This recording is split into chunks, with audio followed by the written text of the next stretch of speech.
My name is Savannah. I am 28 years old and I live in Savannah, Georgia. I paid for the white hydrangeas. I paid for the expensive catering. I even paid for the rental of the venue for my mother's birthday gala. But I wasn't there. I was sitting alone in my studio apartment, eating a cold sandwich, watching my phone. My Aunt Karen had started a Facebook Live video by accident. She probably thought the phone was off, but it was recording everything. I saw my mother holding a glass of champagne I bought. She looked happy. She looked relieved. "Thank God Savannah isn't here," my mother said, her voice loud and clear through my tiny phone speakers. She would just ruin the aesthetic with her moodiness. My chest went tight. I waited for someone to defend me. I waited for my father to speak up. Instead, my sister, Jessica, laughed. She flipped her hair. "She is useful for writing checks," Jessica said. "But God, she is such a social embarrassment." The room filled with laughter. My family was laughing at me. I looked around my quiet, empty apartment. I realized the truth in that moment. I wasn't their daughter. I wasn't a sister. I was just a bank account. I turned off the phone. I didn't cry. I was done being harvested. But before I tell you how everything flipped, like and subscribe, drop a comment. Where are you watching from? My name is Savannah. I am 28 years old. People see flowers and they think of beauty. They think of sweet smells and soft petals. They think of romance. When I tell people I am a floral architect, they smile. They say, "Oh, how lovely, you get to play with flowers all day." They don't see the reality. They don't see the hands. I looked at my hands as I sat in my studio apartment. They were rough. The skin was dry and cracked. My knuckles were swollen. I had a burn mark on my left forearm from a hot glue gun 3 weeks ago.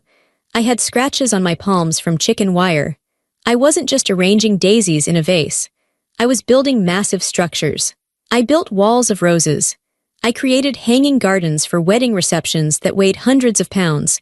I woke up at 3 in the morning to go to the flower market. I hauled heavy buckets of water. I climbed ladders. I hammered nails. It was hard, physical labor. It was exhausting, but I was good at it. In Savannah, Georgia, I had made a name for myself. My company, Savannah Blooms, was the secret engine behind the biggest events in the city. But my family didn't see me as an artist. They didn't see me as a business owner. To them, I was just the help. I remembered a specific event from 2 months ago. It was a launch party for a new boutique hotel. My sister Jessica had been hired as the brand ambassador. That meant she just had to show up, look pretty, and take photos for her social media. I was hired to do the decor. I arrived at the hotel at 5 a.m. The ballroom was empty and cold. I had a team of 3 assistants, but I did the hardest work myself. We were building a floral archway that needed to look like it was growing out of the floor. It took 6 hours. My back ached. My fingers were bleeding from stripping the thorns off hundreds of red roses. I was sweating. My hair was tied back in a messy bun, and I was wearing my old work overalls covered in green sap stains. At noon, Jessica arrived. She looked perfect. She was wearing a white silk dress. Her hair was blown out in loose waves. She smelled like expensive perfume I knew I had paid for. She walked into the ballroom and looked at the archway I had just finished. I was on my knees, sweeping up the cut stems and leaves. "Is it done?" she asked. She didn't say hello. She didn't ask how I was. "Yes," I said, standing up and wiping my hands on my apron. "It's finished. Be careful, the structure is heavy." "Move," she said, gesturing with her hand. "I need to get the light before the guests come." I stepped aside. I watched as she posed in front of my work. She smiled that fake, bright smile she used for the camera. She took selfie after selfie. Then she handed her phone to Mom, who had just walked in. "Mom, take a picture of me with the flowers," Jessica said. "Make sure you get the whole arch." Mom took the photo. "Gorgeous, honey, you look like a queen." I stood in the corner, holding a broom. I felt invisible. Later that night, I was scrolling through Instagram. I saw Jessica's post. It was the photo of her in front of my red rose arch. The caption read, "Spent all day creating this vision. So proud of the design I put together for the hotel launch. Creativity is my passion. Number girl boss, number floral design, number Miller magic." She claimed my work. She said she designed it. She said she created it. I looked at the likes. Thousands of people were liking it. The comments were full of praise. "You're so talented, Jessica. Is there anything you can't do? Incredible eye for design." I felt a lump in my throat. I wanted to comment. I wanted to say, "I did that. My hands are bleeding because of that." But I didn't. I remembered what Dad had said the last time I complained. Don't be jealous, Savannah. Jessica is the face of the family. You're the backbone. Both are important. Backbone, that's what they called me. A backbone is necessary. It holds everything up. But nobody ever looks at a backbone. Nobody admires it. It stays hidden under the skin, doing all the heavy lifting, while the face gets all the attention. I was the floral architect. I understood structure. I knew that if you put too much weight on a structure without reinforcing it, eventually, it snaps. I looked at the live stream on my phone again. The party was still going on without me. Jessica was laughing. My family used my work as a backdrop for their lives. They stood in front of the beauty I created and took the credit. They treated me like a vendor they didn't have to pay. I wasn't a daughter to them. I was a service provider. And I was tired of providing. Most people thought the Millers were rich. If you drove past my parents' house, you would think so too. It was a large, colonial-style estate with big white pillars and a sprawling lawn. We called it the Miller Estate. It looked impressive. It looked like old money, but it was a lie. The house was a shell. Inside, the walls were cracking. The furniture was old. And the bank account attached to it had been empty since 2018. That was the year Dad made some bad investments. He lost almost everything, but my parents couldn't handle the idea of looking poor. Appearance was everything to them. They couldn't sell the house. They couldn't downsize. What would the neighbors think? What would the country club say? So they turned to me. I remember the day it started. I was 23. I had just started my business. I didn't have much money myself, but I was saving every penny I made. Mom called me crying. Savannah, they're going to cut off the electricity, she sobbed. Your father is just waiting on a check to clear, but it won't be here until next week. Please, honey, it's just for a few days. We don't want to sit in the dark. I felt a rush of panic. I didn't want my parents to be in the dark. I transferred $400 to them immediately. Thank you, Angel, Mom said. We'll pay you back next week. Next week came. They didn't pay me back. I didn't ask. I thought, it's fine, it's just $400. I'm helping family. But then it happened again the next month. This time it was the water bill. Then it was the property tax. Then it was the insurance. Just until Dad gets back on his feet, they said. Just until Jessica's career takes off, they said. It had been 5 years. Dad never got back on his feet. Jessica's career was a black hole that sucked in money but never produced any. And I was the one filling the hole. I had a schedule. On the first of every month, I sat down at my small desk in my studio apartment. My apartment was tiny. It was one room with a kitchenette. My furniture was from IKEA. I didn't have a dishwasher. I didn't have a view. I opened my laptop and logged into my bank account. Then, I logged into my parents' joint account. I had their passwords. They gave them to me so I could manage things for them. I transferred $3,500 every single month. $3,500. That money covered their mortgage interest.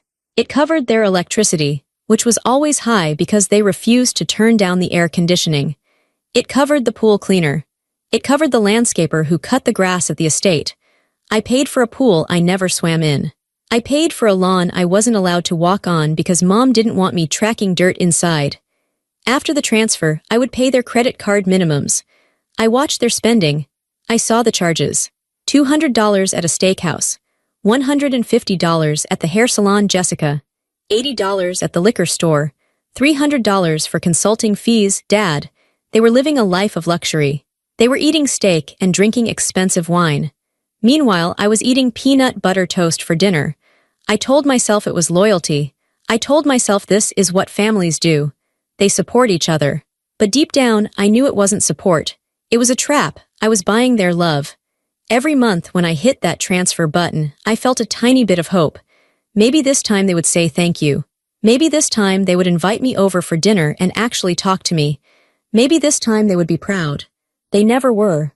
The money became expected. It was like gravity, it was just there. If I was ever late, even by a few hours, my phone would ring. Savannah, the electric bill is due today, Dad would say, his voice stern. Did you forget? We can't have a lapse. He never asked if I had the money. He never asked if I could afford it. He just demanded it. I lived in constant anxiety. I worked 7 days a week to keep up with their bills and my own. I drove a 10-year-old van for my deliveries. My clothes were simple and worn. I never took vacations. I convinced myself that I was the strong one. I was the responsible one. I was saving the Miller name, but sitting there watching the live stream, hearing them call me a freeloader and a social embarrassment, the illusion shattered. I wasn't saving them, I was enabling them. I was paying $3,500 a month for a subscription to a family that didn't even like me. I looked around my small apartment. It was clean. It was quiet. It was mine.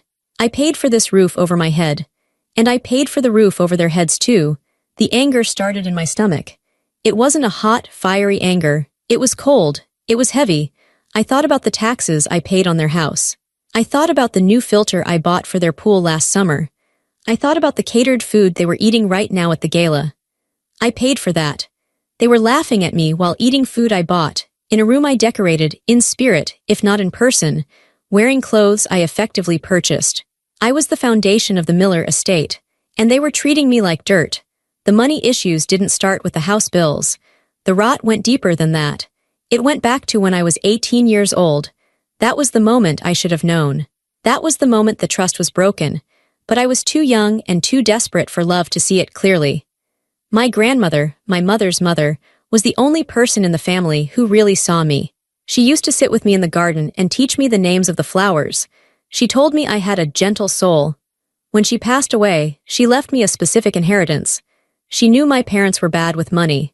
She knew Jessica was the favorite. So she left $60,000 specifically in my name, intended for my college tuition. She wanted me to go to design school. She wanted me to be free.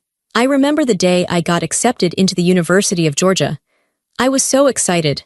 I had my acceptance letter in one hand and my grandmother's will in the other. I walked into the kitchen where my parents were sitting. I got in, I beamed. And with Grandma's money, I can pay for all 4 years without any loans. My mother didn't smile. My father cleared his throat and looked down at the table. "Savannah, sit down," Dad said. My stomach dropped. "What is it?" "We need to talk about the money," Mom said. She reached out and touched my hand, but her touch felt cold. "What about it?" I asked. "It's in the trust account." "Well," Dad started, "technically, as your guardians, we had access to manage that account until you turned 18.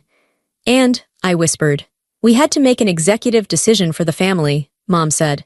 She tried to make her voice sound reasonable, like she was explaining something simple to a child. Jessica had a once-in-a-lifetime opportunity. An agency in Miami wanted to represent her, but she needed a portfolio and coaching and travel expenses. It is very expensive to launch a modeling career. I stared at them. "You spent my college money." "We didn't spend it," Dad said defensively. "We invested it. Jessica is going to be big, Savannah. When she makes it, she'll pay you back 10 times over. It's an investment for all of us." "But that was for my school," I said, my voice shaking. "Grandma left it for me." "Don't be selfish," Mom snapped. Her nice mask slipped for a second. "Your sister has a chance to be famous. You can just take out loans or go to community college. You're smart, you'll figure it out. Jessica needs the help more than you do." They had drained the account.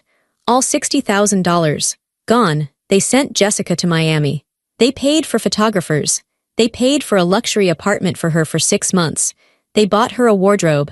I went to college, but it wasn't the experience my grandmother wanted for me. I remembered my freshman year. It was winter. My dorm room was in one of the old, unrenovated buildings. The window didn't close all the way, and a freezing draft came in every night. I couldn't afford the meal plan because I had to use my loan money for tuition and books. I had a box of instant noodles under my bed. That was my dinner almost every night. I would sit on my thin mattress, wrapped in a cheap blanket, smelling the beef flavoring of the soup, trying to study for my exams. I was working 2 jobs, one at the library and one at a coffee shop, just to pay for rent and gas. I was exhausted all the time. One night I was eating my noodles, shivering in the cold room. I opened Facebook on my laptop. There was a picture of Jessica. She was in Tulum, Mexico. My parents had sent her there for a wellness retreat to help her center herself before her next big break. In the photo, she was on a white sandy beach. The water was turquoise. She was holding a coconut drink. She looked tan and happy and warm. The caption read, "Living my best life. So grateful for my supportive family who believes in my dreams. Number blessed, number model life." I looked at the noodles. I looked at the cold, gray window of my dorm room. I cried that night. I cried until my eyes were swollen shut. It wasn't just the money. It was the message. The message was clear. Jessica's comfort was worth more than my education. Jessica's fake career was worth more than my future. I was the sacrifice. But I didn't stop talking to them. I didn't cut them off. I was 18. I was scared. I thought if I worked hard enough, if I didn't complain, eventually they would see what they did to me. I thought they would feel guilty. But they never felt guilty. They just felt entitled. That was the first betrayal. The first seed of rot. It grew inside me for years. It taught me that my needs didn't matter. It taught me that I existed to serve them. And now, years later, watching that livestream, I realized nothing had changed. They stole my tuition then, and they were stealing my salary now. Jessica was still in the sun, drinking champagne. I was still in the cold, paying the bill. After the tuition theft, you would think I would have learned. You would think I would have run away. But abuse is complicated. Financial abuse is even more complicated. It's slow. It creeps up on you. After college, I started my business. I worked hard, I started making money, and as soon as I did, my parents were there. It started small. Can you pick up the check for dinner? Can you buy groceries this week? Then, the Miller estate started crumbling. I became the secret keeper. I was the one who knew how close they were to losing everything. There was a day 3 years ago that I will never forget. I was at a flower market buying peonies. My phone rang. It was Dad. "They're here," he whispered. He sounded terrified. "Who?" I asked, dropping a bundle of flowers. "The sheriff. They have a foreclosure notice. They're going to auction the house, Savannah. You have to do something." I drove to the house. The notice was taped to the front door. It was bright orange. It was humiliating. I went inside. Mom was crying on the sofa. Jessica was in her room, listening to music with headphones on, completely oblivious. "Fix it," Dad said to me. He was pacing the floor. "You have savings, fix it." "Dad, that's my business money," I said. "That's for my taxes, that's for my inventory." "Do you want us on the street?" Mom wailed. "Do you want the neighbors to see us getting kicked out?" I paid it. I drained my business account to pay the arrears on their mortgage. $12,000. I saved the house. And do you know what happened the next day? Mom hosted a garden party. She wore a new dress. She served expensive wine. She laughed with her friends. She acted like she was the queen of the manor. She didn't mention the foreclosure. She didn't mention the $12,000. She didn't mention me. I stood in the kitchen, washing the wine glasses, and I felt like a ghost. This pattern continued for years. I was the dam holding back the floodwaters. Every time a leak sprung, I plugged it with my money. And Jessica. Her career was entirely financed by me, though she didn't know it, or maybe she chose not to know. She called herself an influencer. She had 50,000 followers on Instagram. She posted photos of her outfits, her makeup, her trips. But who paid for the clothes? I did. Who paid for the iPhone she took the pictures with? I did. Who paid for the data plan she used to upload them? I did. I rationalized it. I told myself, I'm helping the family. If Jessica succeeds, we all succeed. If Mom and Dad are happy, then I'm a good daughter. I was desperate to be a good daughter. I thought if I paid enough, I could buy my way into their hearts. I thought if I solved enough problems, they would finally look at me with the same adoration they looked at Jessica. But watching that live stream in my dark apartment, the rationalization died. I heard my mother's voice again from the phone. Thank God Savannah isn't here to ruin the aesthetic. I looked at the timestamp on the video. It was live. They were saying this right now. I thought about the $3,500 that was scheduled to leave my account tomorrow morning. The first of the month was tomorrow. I thought about the foreclosure notice I paid. I thought about the tuition they stole. I thought about the cold noodles. I thought about my bleeding hands. I wasn't helping. I was being exploited. There is a difference between a lifeline and a leash. I thought I was throwing them a lifeline, but they had put a leash around my neck and were draining me dry. They didn't love me. They loved my utility. They loved that I was quiet. They loved that I fixed things. They loved that I wrote checks. But they didn't love me. If I stopped paying, they wouldn't ask if I was okay. They would just be angry that the money stopped.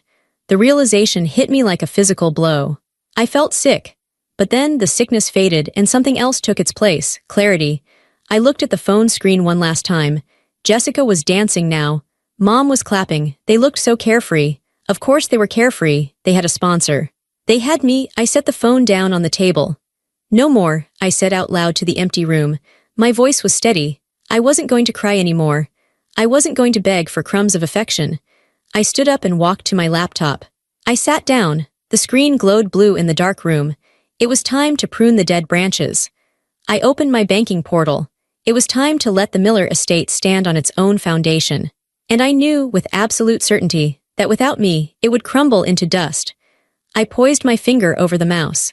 It was time for the cold revenge. The laptop screen was the only source of light in my small studio apartment. It cast a blue, clinical glow over my hands, which were resting on the edge of the cheap laminate table. The clock in the top right corner of the screen read 11:42 p.m. I had 18 minutes. 18 minutes until midnight. 18 minutes until the first of the month. 18 minutes until the automated banking system triggered the wire transfer that I had set up 5 years ago. $3,500. I stared at the number on the screen. It was just pixels, black text on a white background, but it felt like a weight pressing down on my chest. That number wasn't just currency. It was my sweat. It was the ache in my lower back after standing on concrete floors for 12 hours. It was the burn of rose thorns slicing through my thumb. It was the smell of bleach and old flower water. For 60 months, I had sent that money. That was $210,000. I closed my eyes for a moment. The silence in my apartment was absolute. I could hear the hum of the refrigerator in the kitchenette. I could hear a car driving by on the wet pavement outside. Usually, this silence made me feel lonely. It made me feel like I was missing out on the party, on the warmth of the Miller estate. But tonight, after watching that livestream, the silence felt different. It didn't feel empty. It felt clean. I opened my eyes and looked at the banking portal. My finger hovered over the trackpad. I remembered the day I set this transfer up. I was 23. I sat in this exact chair. My mother had been crying on the phone earlier that day, telling me they couldn't afford to heat the pool for Jessica's homecoming party. I had felt so important then. I felt like the savior. I thought, I can fix this. I can be the good daughter. I was so stupid. I wasn't a savior. I was a battery. They plugged into me, drained me, and then complained that I wasn't charging them fast enough. I navigated to the Recurring Transfers tab. The cursor moved slowly. My hand wasn't shaking. That surprised me. I expected to be trembling with fear or guilt. I expected to hear my father's voice in my head, shouting about duty and loyalty. But I didn't hear him. I only heard the echo of my mother's voice from the video. Thank God Savannah isn't here to ruin the aesthetic. The aesthetic. That's all we were to them. A picture, a look, a vibe. I clicked edit. The screen refreshed. The details of the transfer appeared. Recipient, Robert and Linda Miller joint checking. Amount, $3,500. Frequency, monthly. Next date, tomorrow. I moved the mouse to the red button that said Cancel Transfer. A dialog box popped up, asking for confirmation. Are you sure you want to cancel this recurring payment? This action cannot be undone. I whispered to the empty room, I am sure. I clicked yes. The screen flashed. A green banner appeared at the top. Success. Recurring payment canceled. It was done. The money that was supposed to leave my account in 15 minutes would stay right here. It would stay in my pocket. It would stay where it belonged. But as I sat there, watching the clock tick to 11:45 p.m., I realized that canceling the cash wasn't enough. If I just stopped the transfer, they would find another way. They were resourceful parasites. They would switch to the credit cards. The credit cards were in my name. When I was 24, my credit score was excellent. My parents' score was in the trash because of the foreclosure scares and the missed payments. They couldn't get a card with a limit higher than $500. So, they asked me to open an American Express Platinum account. They said it was for emergencies. They said they would pay me back every month. I added them as authorized users. I gave a card to Dad. I gave a card to Mom. And because Mom begged me, saying Jessica needed it for gas and safety, I gave a card to Jessica. They never paid me back. I paid the bill, every month. I opened a new tab on my browser. I typed in the credit card website address. I logged in. The balance stared back at me. Current balance. $4,585.20. Statement close date. 3 days ago. I clicked on transaction history to see what emergencies had happened this month. Oct 28, the Ritz-Carlton catering, $4,200, pending. That was the gala. The party I wasn't invited to. I paid for the food they were eating while they mocked me. Oct 29, Uber Black, $85, that was Jessica. She took a luxury car to get her nails done. Oct 30, Sephora, $145.50, Jessica again. Makeup. Oct 30 total wine and spirits, $154.70 dad. Expensive scotch. My stomach didn't turn. It hardened. I felt like I was turning into stone piece by piece. I went to the account services menu. I found the section for Manage Authorized Users. I saw their names listed there. Robert Miller, Linda Miller, Jessica Miller. I started with Jessica. I clicked Freeze Card.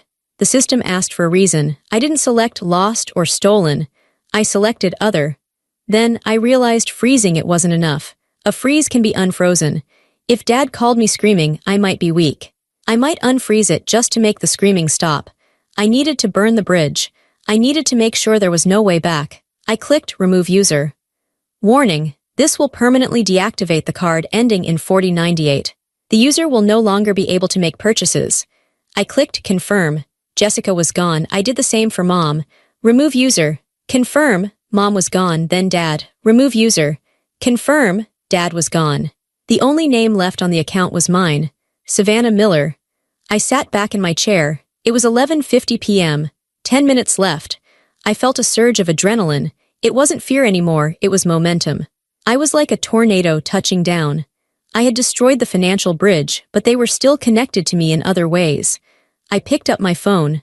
I went to the Verizon app. I was the account manager for the Miller family plan. We had 4 lines, unlimited everything, high-speed data, hotspot capability, international texting. It cost me $400 a month. I went to the plan management section. I saw Jessica's data usage for the month, 45 gigabytes. She was constantly streaming, uploading videos, watching TikToks. She lived on her phone. Her phone was her lifeline to her fake world. I clicked on her line. I selected Change Plan. I scrolled past the unlimited premium options. I scrolled past the standard options. I went all the way to the bottom. Basic talk and text. No data. It was the plan meant for emergency phones or flip phones for grandparents. It allowed phone calls. It allowed simple text messages. But no internet, no Instagram, no Facebook Live, no uploading stories. I selected it for Jessica. I selected it for Mom. I selected it for Dad.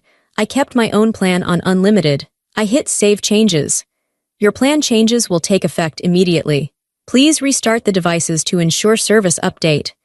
They wouldn't know until they tried to load a web page. They wouldn't know until the stream cut out. I checked the time. 11:55 p.m. 5 minutes. I wasn't done. I wanted to scrub every trace of my support from their lives. I opened the streaming services. Netflix, Hulu, HBO Max, Spotify Family Premium, Disney Plus. I paid for all of them. I had the passwords. They all used my login. I went to Netflix first. Settings, sign out of all devices. Change password. I typed in a new password, something complicated, something personal. Password, not your bank 2024. I did the same for Hulu. Sign out of all devices. Change password. HBO, Spotify, Disney. One by one, I kicked them out. I imagined the TVs in the Miller estate going black. I imagined Dad trying to watch his golf tournament and getting the login screen. I imagined Jessica trying to listen to her workout playlist and getting hit with an ad. It was petty. I knew it was petty. But after 5 years of being treated like a servant, petty felt like justice. Finally, I went to the Uber account. The rideshare app was linked to my credit card, but it was a shared family profile. I could see the ride history. They used it constantly. Dad used it when he drank too much at the club. Jessica used it to go everywhere because she didn't like driving her own car, a car I helped pay for the down payment on. I went to family settings. I removed my credit card from the payment options. I deleted the family profile entirely. Now, if they wanted a ride, they would have to enter their own card. A card that I knew would decline because they had no money. It was 11:59 p.m. I had done it. In less than 20 minutes, I had dismantled the entire infrastructure of their lives. I had cut the power cords. I stared at the clock. The seconds ticked by, 58, 59:0, 12 a.m. The date changed on my computer screen. It was officially a new month. Somewhere in the banking cloud, the command to transfer $3,500 checked the system, saw the cancellation, and dissolved. The money stayed in my account. I let out a breath I didn't know I was holding. It was a long, shaky exhale. My heart was beating slow and hard against my ribs. Thump, thump, thump. I looked around my apartment. It was the same room it had been 20 minutes ago. The same cheap IKEA furniture, the same peeling paint in the corner, but it felt different. It felt fortified. It felt like a castle. "The show is over," I whispered. I closed the laptop. The blue light vanished, plunging the room into darkness. I stood up and walked to the window. I looked out at the streetlights reflecting on the wet road. I wondered what was happening at the gala. Were they leaving? Was Jessica trying to call an Uber right now, staring at her phone in confusion because the payment method was gone? Was Mom trying to upload one last photo and seeing the no data connection error? I didn't smile. This wasn't funny. It was tragic. It was tragic that it had to come to this. It was tragic that the only way to get my freedom was to destroy them. But as I turned away from the window and walked toward my bed, I realized something else. I hadn't destroyed them, I had just stopped holding them up. If they fell, it was because they had never bothered to build their own legs. I climbed into bed. The sheets were cool. I pulled the duvet up to my chin. Usually, on the night before the first of the month, I couldn't sleep. I would lay awake worrying. Did I leave enough in my account for my own rent? Did I pay the electric bill on time? Will Dad call me tomorrow asking for more? Tonight, my mind was quiet. The anxiety was gone. It had been replaced by a cold, heavy resolve. I closed my eyes. I fell asleep almost instantly. I woke up to the sound of birds chirping outside my window. It was a soft, gentle sound. The morning light was filtering through the blinds, casting stripes of gold across my duvet. For a split second, I forgot. For a split second, I just felt rested. I stretched my arms over my head, feeling the stiffness leave my shoulders. It was the best sleep I had had in years. No teeth grinding, no nightmares about bouncing checks. Then I looked at my nightstand. My phone was there. The screen was black, but the little notification light at the top was blinking furiously. It was a rapid, green pulse. Blink, blink, blink, blink. Memory flooded back. The live stream, the betrayal, the midnight purge. I sat up and reached for the phone. My hand felt heavy. I knew what was waiting for me inside that device. I knew it wasn't going to be pretty. I pressed the side button. The screen lit up. The list of notifications was so long it ran off the screen. 47 missed calls. 86 new text messages. 12 voicemails. The time was 6:30 a.m. They had been trying to reach me all night. I didn't unlock it yet. I got out of bed. I needed armor. I went to the shower. I turned the water to hot as I could stand. I stood under the spray, scrubbing my skin. I washed my hair. I wanted to wash away the feeling of being their daughter. I wanted to wash away the Miller stain. I dried off and put on my work clothes. My favorite jeans, the ones with the reinforced knees, a gray t-shirt, my heavy work boots. I tied my hair back in a tight, practical ponytail. I went to the kitchen and made coffee. I listened to the drip, drip, drip of the machine. I poured a mug black. I took a sip. It was bitter and hot. It grounded me. Finally, I sat down at the small table and unlocked my phone. The phone practically vibrated in my hand as it tried to load all the missed messages. I opened the text thread first. Mom, 12:45 a.m. Savannah, the Uber app isn't working. It says valid payment method required. I'm trying to get us home from the gala. Pick up. Mom, 12:52 a.m. Savannah, are you asleep? This is ridiculous. Dad is getting angry. Put the card back on the account. Jessica, 1:05 a.m. OMFG Savannah. I can't upload my story. My phone says data limit reached. I have unlimited. Fix it. Now. Dad, 1:15 a.m. Call me immediately. Dad, 1:30 a.m. We had to take a taxi, a yellow cab like peasants. The driver demanded cash. We don't carry cash. I had to go to an ATM and pay a $5 fee. You are in serious trouble, young lady. I scrolled down. The times got later. The tone got darker. Mom, 2 a.m. We're home. The Wi-Fi is working, but the Netflix is logged out. Did you change the password? Dad wants to watch his show to calm down. Dad, 6 a.m. I just checked the bank. The transfer didn't hit. The account is at zero. Explain yourself. Dad, 6:15 a.m. I tried to buy gas on the way to the golf course. The Amex was declined. The attendant cut the card in half. In half, do you know how humiliating that is? Mom, 6:20 a.m. Savannah, please. Dad is throwing things. Just tell us it was a mistake. Just transfer the money and we can talk.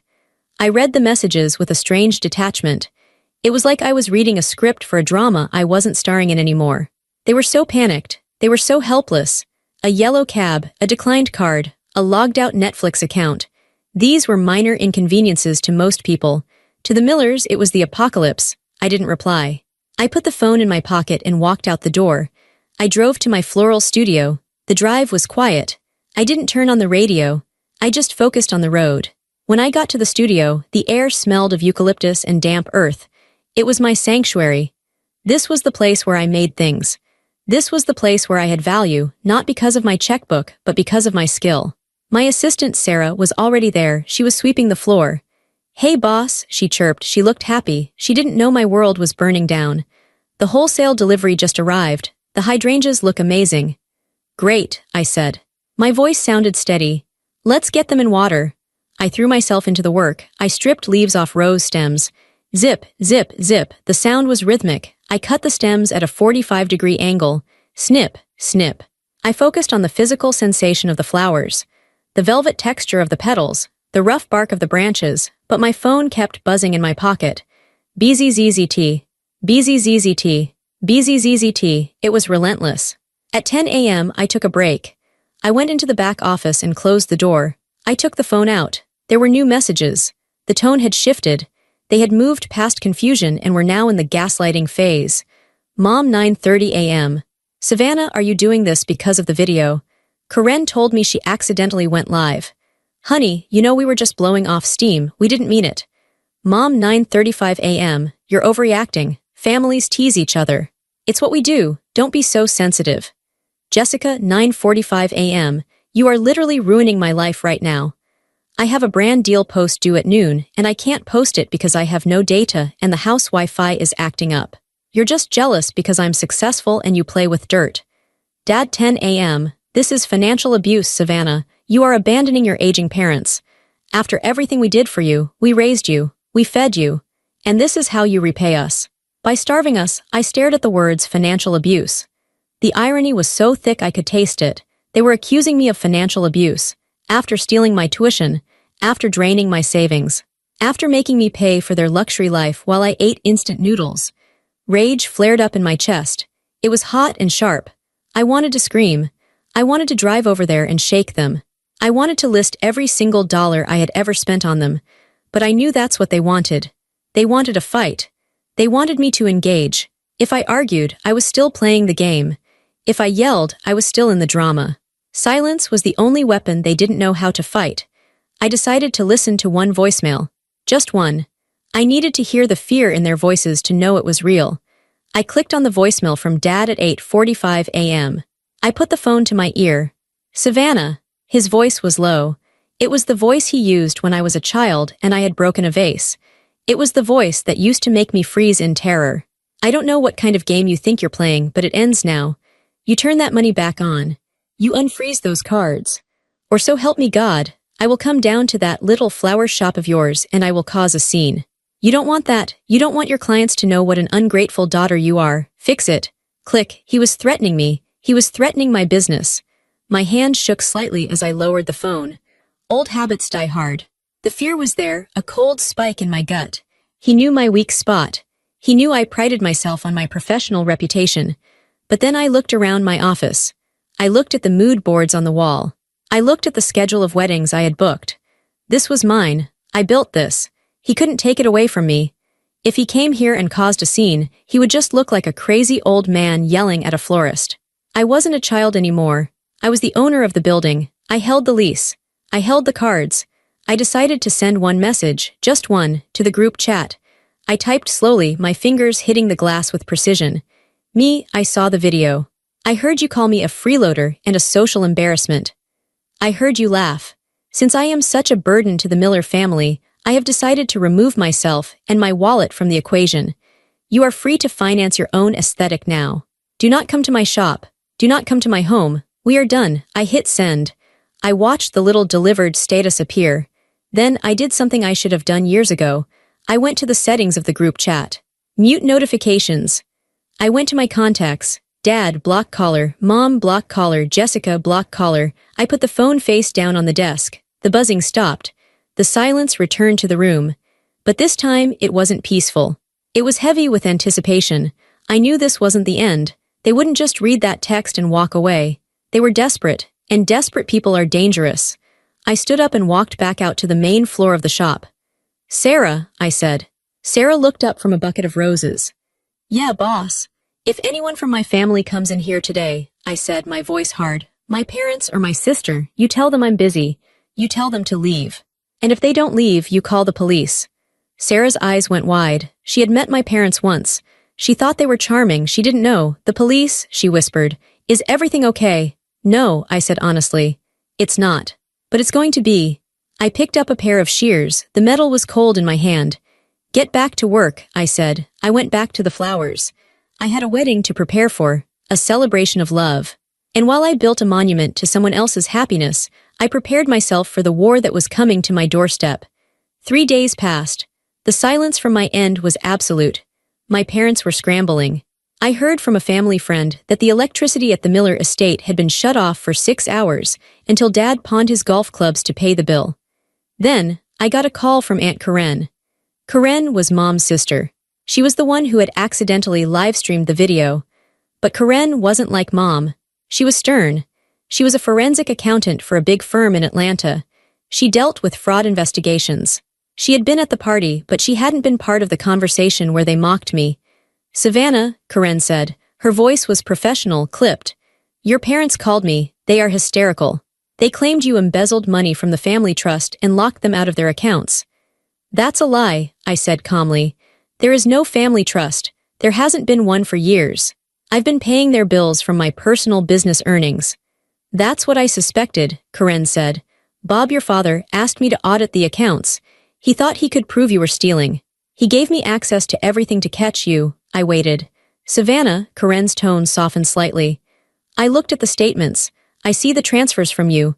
$3,500 a month, every month for 5 years. Plus the tuition money they took from you.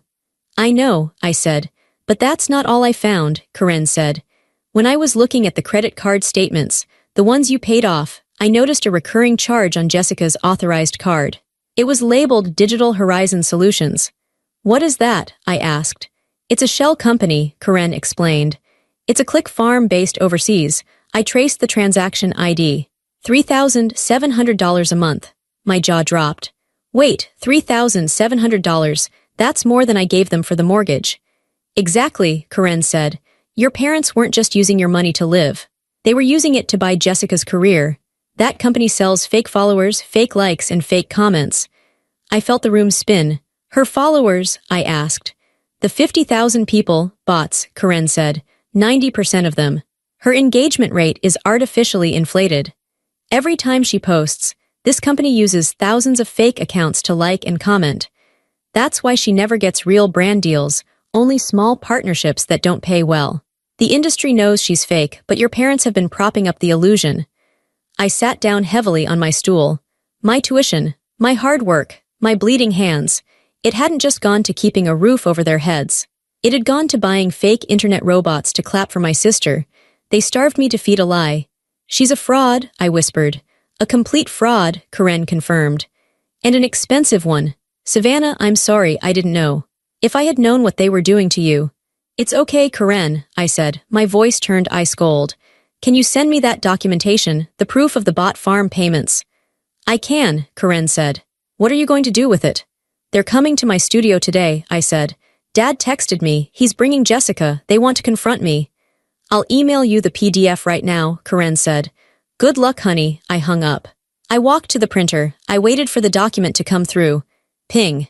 I hit print. The pages slid out, warm and crisp, charts, graphs, transaction logs. It was undeniable proof that Jessica Miller, the influencer, was nothing more than a paid simulation. I took the papers. I took the bank statements showing my transfers. I put them in a black binder. I set the binder on the counter in the front of my shop. I unlocked the front door. I stood there, surrounded by my real flowers, my real work, waiting for the fake people to arrive. At 4 p.m., the door to my shop flew open. The bell above the door chimed aggressively. My father walked in first. He looked disheveled. His face was red. He wasn't wearing his usual suit jacket. Mom was behind him, looking pale and nervous. And Jessica brought up the rear. She was wearing sunglasses indoors. She looked like she had been crying, but she held her chin high. You have a lot of nerve, Dad shouted, pointing a finger at me. He didn't care that my assistant, Sarah, was in the back room. Do you have any idea what you've done? We have bills due tomorrow.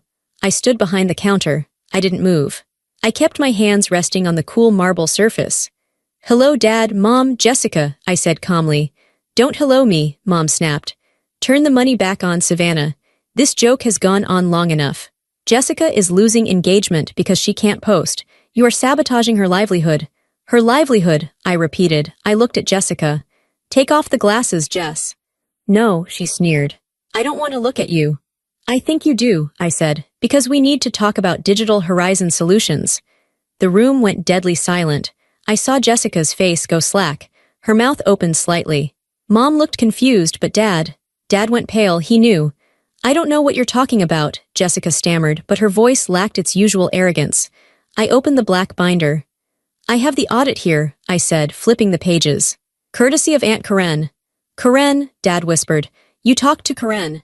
"She found it interesting," I continued, my voice steady and loud enough for them to hear every syllable. $3,700 a month sent to a click farm. For 5 years, that's over $200,000. I looked at my mother.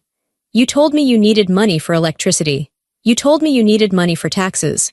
But you were taking my money, the money I earned from scrubbing thorns and hauling dirt, and you were sending it to a company to buy fake likes for Jessica." Mom looked at Dad. "Bob, is that true? I thought you said that was for her management team." Dad didn't answer. He looked at the floor. I looked at Jessica. "You're not an influencer, Jessica. You're a customer. You didn't earn an audience. We bought it for you." "I bought it for you." Jessica started to shake. "Shut up, you're just jealous. People love me." "Robots love you," I corrected her. "And now that the credit cards are canceled, the subscription is over. The bots are going to disappear. By tomorrow, your follower count will drop by 90%. Jessica let out a sob. It was a real, ugly sound. She collapsed into a chair near the display window. Dad slammed his hand on the counter. "Enough. You are destroying this family."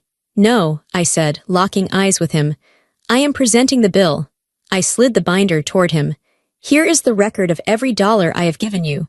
$214,000 total. That includes the tuition you stole, the mortgage payments, the monthly allowance, and the credit card payoffs." "I want it back," I said. "We don't have it," Dad shouted. "You know we don't have it." "I know," I said. "So here is the deal. You are going to leave my shop. You are never going to ask me for a penny again. You are going to figure out your own life. Sell the house. Get jobs. I don't care. If you contact me," I said, leaning forward, "if you try to harass me or slander my business, I will release this audit to the public. I will post it on every social media platform. I will send it to every brand Jessica has ever tagged. I will expose the fraud." I looked at Jessica.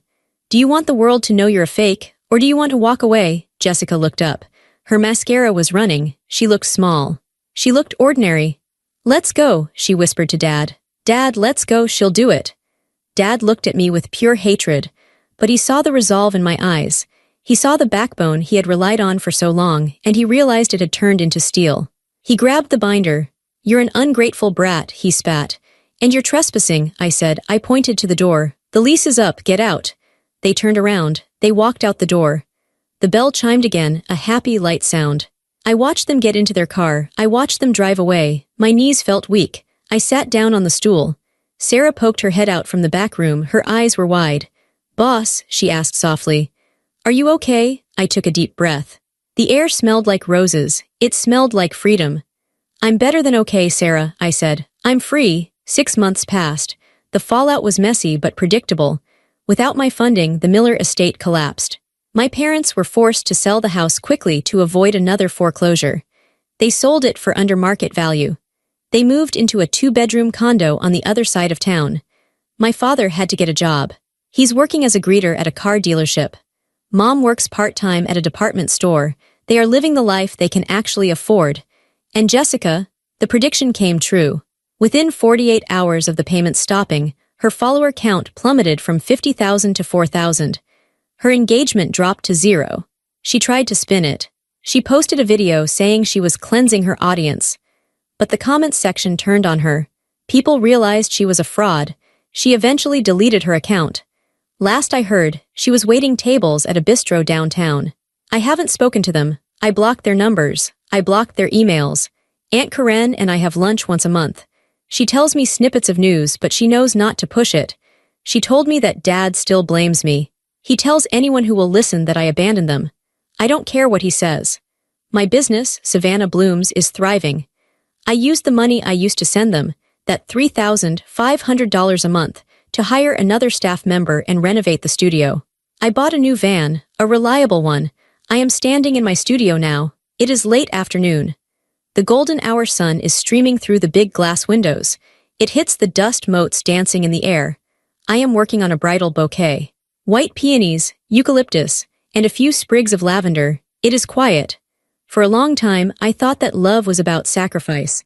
I thought that if I cut pieces of myself off to feed others, that was noble. I thought being the victim made me good. I was wrong. Love shouldn't bleed you dry. Family shouldn't feel like a transaction. I looked at the flowers in my hands. I had trimmed away the dead leaves. I had cut the stems at an angle so they could drink the water. That's what I did to my life. I pruned the dead branches. It was painful. It left scars. But looking around at my shop, at the life I built with my own 2 hands, I realized the truth. Sometimes you have to cut the rot away so the healthy parts can survive. I placed the bouquet in a vase. It stood tall. It stood on its own, just like me.